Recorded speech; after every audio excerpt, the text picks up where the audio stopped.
करंजिया ठारे महा आडंबर रे पालन हेला राम नवमी उत्सव। मुख्य आकर्षण बाहुबली हनुमान।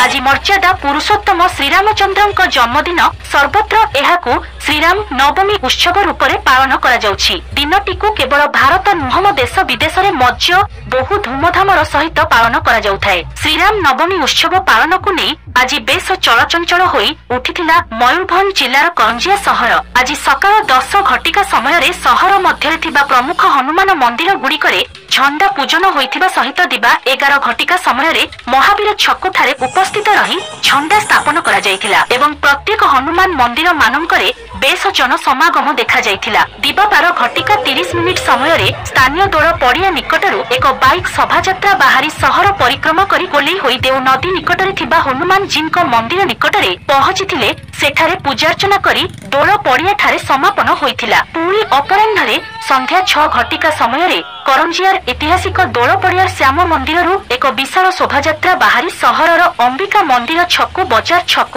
एनएसी छक नेताजी छक दे माणिक छक होई पटाकाट छक दे साहारपड़ा छकरू दौड़ पड़िया ठारे समापन होइथिला। एथिरे आखड़ा पक्षरु खेलाड़ींको खेल प्रदर्शन तथा विभिन्न तोरण मुख्य आकर्षण होइथिबा बेले जय श्रीराम ध्वनि रे सारा सहर प्रकंपित होई उठिथिला। कोनोसी अप्रीतिकर परिस्थिति सह दुर्घटना को प्रतिरोध करिबाकू उपखंड पुलिस अधिकारी नवकृष्ण नायक निर्देश क्रमे करंजिया थाना एएसआई बलभद्र महाराणा उपस्थिति रे व्यापक पुलिस नियोजित करा जायथिला। तेबे कहिबाकू गले करंजिया सहर रे खूब शांति श्रृंखला सह हजार हजार श्रीराम भक्तों समागम रे धूमधाम रे श्रीराम नवमी उत्सव पालन होई जायछि।